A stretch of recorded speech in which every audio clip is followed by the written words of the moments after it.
Një sondazh i madh i opinionit publik në Gjermani konstaton se tani gjermanët e shohin ekonominë si problemin më të madh se migrimi. 85% e gjermanëve vlerësojnë gjendjen ekonomike të vendit si jo të mirë, keq dhe pak optimizëm pati së fundmi vetëm gjatë krizës së euros. Për të mësuar më shumë jam lidhur tani në Gjermani me Auron Dodin në Deutsche Welle. Auron, përshëndetje. A kemi të bëjmë me shqetësim të justifikuar apo thjesht me friksim të gjermanëve në këtë moment? Përshëndetje.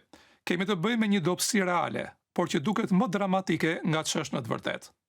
Vendimtare janë dy nivele që ndahen nga njëri tjetri. Gjermanët e vlerësojnë gjendjen e vendit të tyre si të zymt, por janë të qetë për situatën personale të tyre. Më shumë se gjysma e gjermanëve të pyetur presin për veten një vit stabil. Është pikërisht ky hendek në përgjigje që është domethënës. DIW, një institut kryesor gjerman për kërkimet ekonomike, ka bërë një përmbledhje të qartë të situatës. Gjendja shpirtërore e njerëzit është më e zymt se realiteti. Sondazhe të tilla pramasin mbi të gjitha ndjenjat, jo sa para u mbeten njerëzve vërtet në portofol. Shifrat janë të sakta, por kanë regjistruar frikën, jo mirëqenien. Po pse është gjendja shpirtërore në Gjermani tani më e keqe se në vende të tjera? Ky është ndoshta konstatimi më befasues i të dhënave. Pesimizmi i tepruar në Gjermani është më i thellë se për shembull në Itali apo në Greqi. Megjithëse atje njerëzit kanë pasur humbje reale të mirëqenies. Gjermanët janë objektivisht më mirë se ata, por megjithë këtë, ata shohin me pesimizëm më të madh drejt së ardhmes së tyre. Një analiste e njohur gjermane, Florence Gaup, që jeton në Itali, citon një shpjegim të italianëve pse i marrin italianët gjërat pa alarm.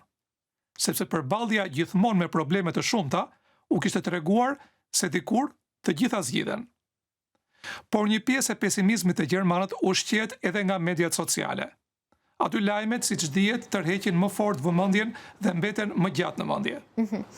Por recesioni ekonomik në Gjermani ka qenë real dhe a nuk paraqitet Gjermania vërtet më keq se shtetet të tjera europiane në këtë moment? Tu duhet të ndajmë dy gjëra, ritmin e rritjes dhe nivelin e mirëqenies. Për sa i përket ritmit të rritjes, Gjermania paraqitet jo kënaqshëm. Rritja në Gjermani së fundi ishte e vogël, megjithse është një rritje e një ekonomie shumë të madhe, e së tretës në botë. Por Bashkimi Evropian në tërësi u rrit më fuqishëm. Për shembull, Spanja, Franca dhe Polonia kanë pasur rritje më të madhe. Tani mirëqenia e njerëzve mat nivelin e arritur. Sa e mirë është gjendja e njerëzve në terma absolut. Dhe këtu Gjermania qëndron ende shumë lart. Ka pavundësi të ulët, ka paga reale në rritje, ka të ardhura për frym nga më të lartat në Evropë. Pra një vend mund të rritet ngadalë ekonomikisht dhe prapse prap të jetë i pasur. Veç kësaj, Gjermania nuk është më në recesion, që nga fillimi i vitit 2026 ka rritje ekonomike. Janë mbi të gjitha eksportet dhe konsumi privat që e mbështesin rimëkëmbjen.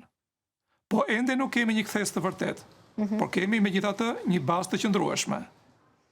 Tek sondazhi Deutschland Rend, këtë herë migrimi nuk është më temë kryesore. A është qetësuar objektivisht kjo çështje, mund të flasim për këtë gjë? Për sa u përket thjesht shifrave, po, dhe ndjeshëm. Aplikimet për herë të parë për azil në vitin 2025 gati u përgjysmuan. Ky është niveli më i ulët që nga koha e koronës. Njëkohësisht u rrit numri i dëbimeve, me rreth 1/5. Shkaqet kryesore janë kontrollet kufitare dhe një linjë më e rrept e qeverisë. Megjithatë, një detaj ndikon në tablo. Janë rritur fuqishëm aplikimet e reja pas një refuzimi fillestar për azil.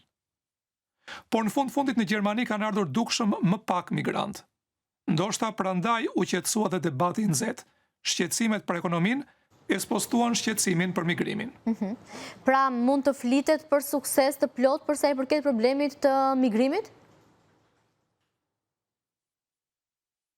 Fjala sukses këtu është koncept delikat, sepse Gjermania ka nevojë urgjente për imigracion. Ka nevojë për shkak të demografisë. Brezi i baby boomerëve po del në pension.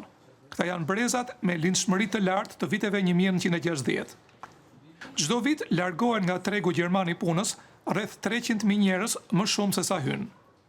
Instituti DIV llogarit që pa imigracion, potenciali i rritjes shpejt do të binte në zero.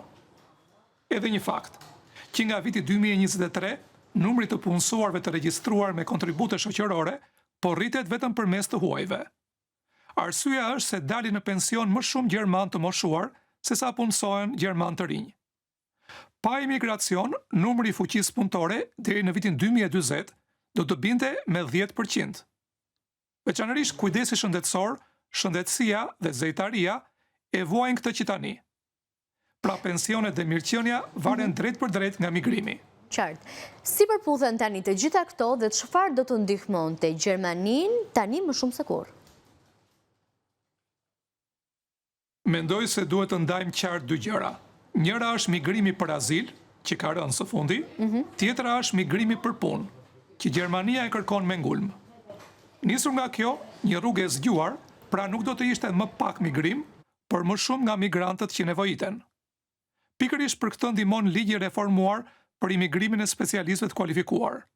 Ai synon t'ia lehtësoj fuqisë punëtore të kualifikuar rrugën drejt Gjermanisë. Përveç kësaj, do të ndihmonin në reforma të thella, jo vetëm parat, më pak burokraci, leje më të shpejta, energji me çmim të përballueshëm.